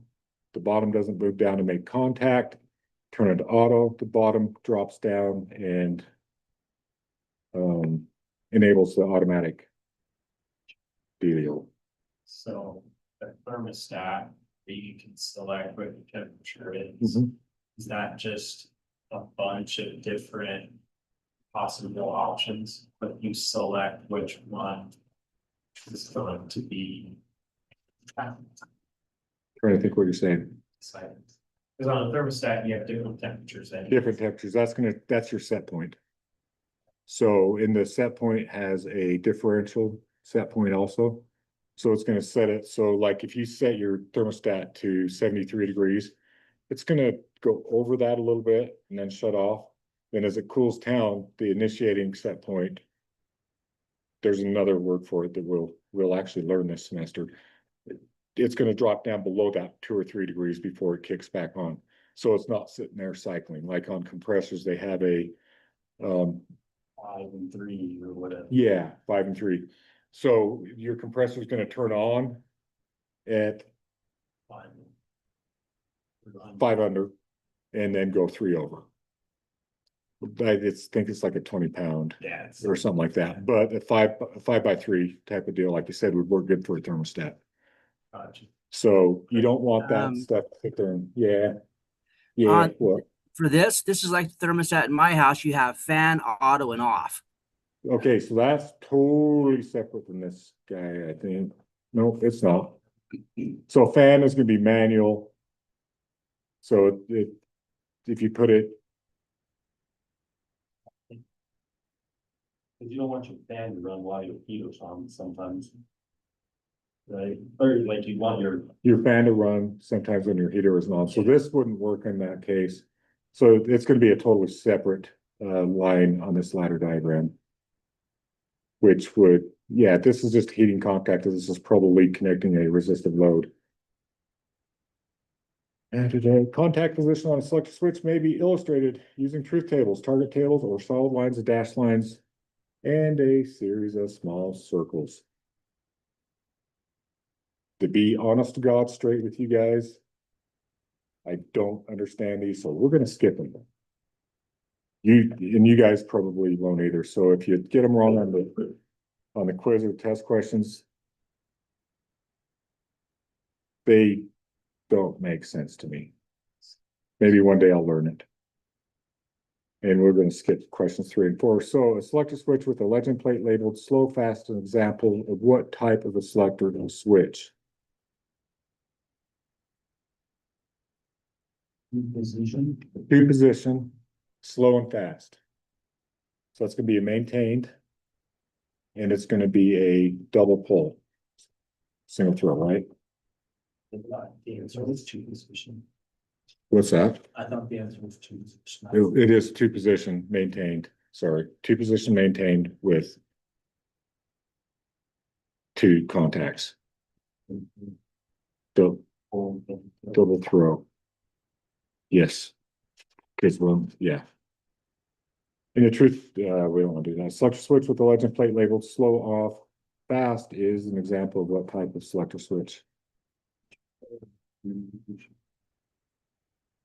What's that? It'd be a 3 position and yeah, 3 position. And it's typically gonna be maintained and double pull, double throw. Triple throw, whatever. Yeah, we're gonna talk about joysticks. They're honestly relatively easy. Just whatever position you put the joystick in is gonna close a set of contacts. Whoever developed these slides needs hurt. So if you go right, it's gonna energize or close contact A. If you go left, it's gonna be B. Go up, it's gonna be C. Go down, it's gonna be D. And then it's gonna associate the functions associated with that. Right there. Here's a truth table if you guys want to learn that. That's B and D. Oh, actually, so right, you might have figured this out. Right closed. These are all open. It's going to move right. Left, B is closed, which is this guy right here. It's going to go left. Up, it's going to do this one. And down, it's going to do D. I think I just figured out truth tables. Holy shit. You guys already knew that, though, right? Just nod your head.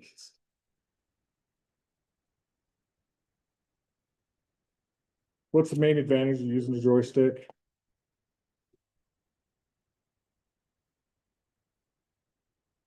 Multiple position. Multiple positions, multiple functions with momentary. So there's one or two position gates. Or would be 3 position gate, 4 position, and then an 8 position. So in an 8 position, it'll actually, if you go A and C, that's going to be up to the right. Would close contacts A and C, so you have 2 different functions going at the same time. Usually, it- usually where I've seen joysticks on is like loaders, and radals, and cherry pickers and stuff, because that's how you run your whole lift. Yep. And they have potentiometers, like you said, most of them do. And like I would say airport gates, those big airport swinging out things and connect to the plane, they probably have potentiometers and VFDs and stuff now too. But back in the day, they were probably all or nothing. Yeah, you're caving the side of the plane. Okay, limit switch is going to detect the movement of something and either stop or start when a condition's met. Limit switches typically have normally open and normally closed contacts.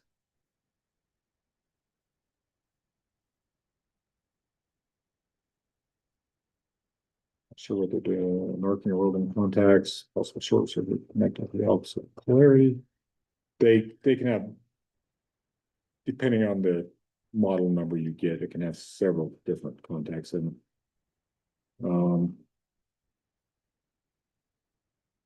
The relay contactor motor starter must be used if the interface limit switch with the load if the load current exceeds that of the contact rating. So all contacts will have a current rating. You never want to exceed or even come close to them. Every time those contacts open and close, there's going to be arcing depending on the load. It's better to run the limit switch or these devices through some sort of a contactor or relay. So a 10 amp rated switch, you got 20 amp load on it. That's 10 pounds of shit in a 5-pound bag. Something's going to break. Actuator switch is a lever, fork lever, push roller, wobble stick is part of a limit switch that transfers the mechanical force of the moving part to the electrical contacts. So same thing is a limit switch. These are pretty much the same thing. Look at your freaking G, you lose like 1,000. Yeah, wobble sticks is 1,000 of them on your rise and lower. All your boom lifts have wobble stick type deals with levers. Say the position of the boom to enable different functions.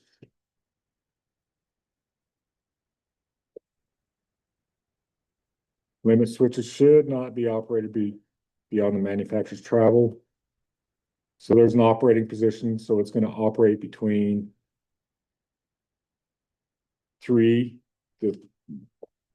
between this line and this line. This is dead zone. Nothing's going to happen there. But when it hits number 3, it's going to actually operate. Oh, I lied. I should have read it. Over travel. Your operating is going to be between 1 and 2. Number 2 is your operating zone.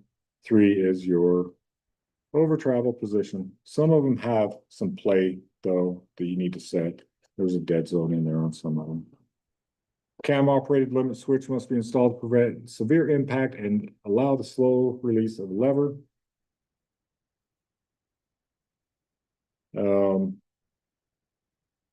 Tape cam prevents roller bounce.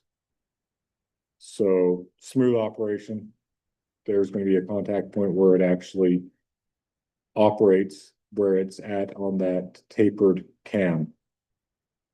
Doesn't taper your works. Yeah, if it doesn't work on taper, it's the incorrect method is for the bouncing. You don't want it to bounce. This will break the damn button off depending on which way this goes.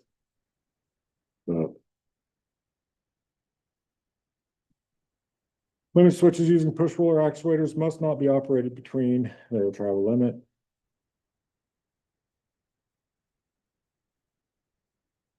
Limit switches should be mounted in a way that prevents accidental activation from accumulated materials and excessive heat. So that's where the wobbles and the other deals, the levers, come into play to help keep things out of the way. So you position your limit switch. So this one's positioning to avoid excessive heat. Excessive heat may damage the limit switch. So placement of the limit switch is pretty crucial. Pretty crucial. Again, page, whatever this is in your book, is a better picture to look at. On this gate on the furnace, it's got a non-overriding cam. So they incorrectly placed it with the activation point on the lid at the bottom of it. So then you got to place your limit switch down lower in close to the proximity to the flame. Move it up on the lid, mount that limit switch up higher, then you get rid of the heat problem. Shielding can be done. Should be done. And then placement of the limit switches for accumulation of stuff. The moving part of the limit switch is drawn below the contacts in the symbol is the switch normally open, held closed, or normally closed, held open. The moving part of the limit switch is drawn below the contacts. Huh? Like temperature, have that. This is a limit switch. They have that. What's that? They actually show the difference between normally open and closed. That's on 6-9. So, okay, figure 6-9 upper right hand corner, limit switch position. So part of the limit switch below the contacts in symbol is the switch normally open, so it's drawn below. So it's just normally open, held closed. So it's making contact. So it's actually a closed circuit, but it's drawn below. So it's normally open, held closed. So it's been pushed up. It'd fall down. Gravity's going to work. Yeah. Yep. And if the moving part of the limit switch is drawn above the contacts in the symbol switch, is the switch normally open?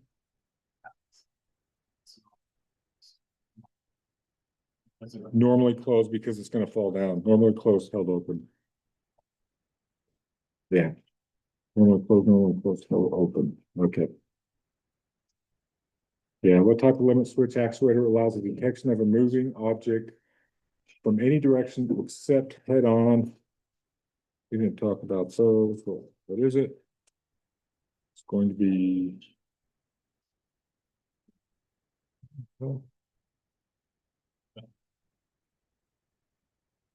detection of a moving object except head on.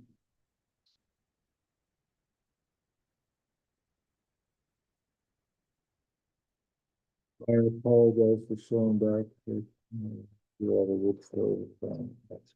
Whoa, Paul, you all right?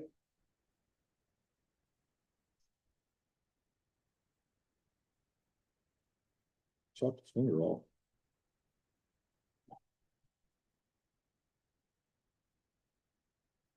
You okay? Well, obviously that's not the finger you hit. Oh, yeah, don't do that. Don't put your fingers anywhere you wouldn't put your toes. Yeah. Okay, moving on. What type of limit switch actuator allows detection of a moving object from any direction except head on? So that's going to be a wobble stick. So any direction, but head on. Head on's not going to do nothing. What type of limit switch actuator allows the arm length to be adjusted to meet the application? It's going to be levered. So you can do, it slides in and out. Foot switch starts the motor. So foot switch, open when your foot's off, closed when you push it. Pre-position foot switch is going to be heel position is going to bring it up. So it's going to be operate like on a seesaw type of a deal. And yeah, so 3 positions. Roll your heel back, it's going to operate forward. Yeah. The foot switch has 3 positions. Does the toe operate all 3 positions? No. Is the off position of a foot switch usually maintained position or a spring-loaded momentary position? Momentary. Look at us go. Holy shit. Let me look through some things real quick, see if we want to keep you guys or get you guys the hell out of here.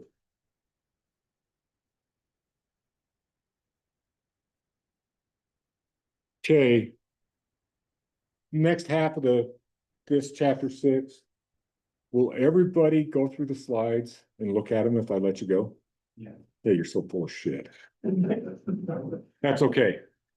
Let's get out of here for tonight and go through it. If you have any questions, this is all, the rest of this chapter is all pretty easy. Remember, do we have school next Monday? No. No. So, shit, I could have left the entire thing for you guys to do next Monday. Hey, easy there. Not a bad idea. That's a great idea.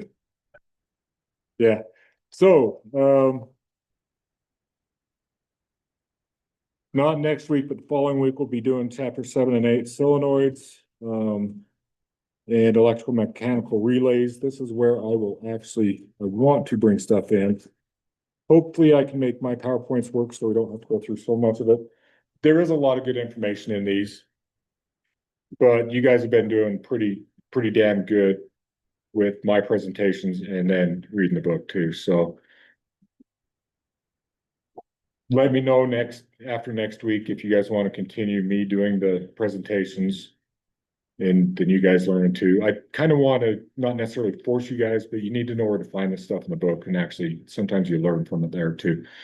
My portion of it should be to give you the basics. And you guys at home aren't very good team players because not one of you has asked a question tonight except for Dale. Right, Preston? Yeah. So anyway, guys, have a good evening and enjoy your week off. Make sure you go through this second half of these pressure switches or this presentation on chapter 6. So thank you. Take it easy. You too. Thanks for putting up with me. Yeah, whatever, Dale. I'll kick you out next time. Thanks for upgrading your internet. Thanks. No problem.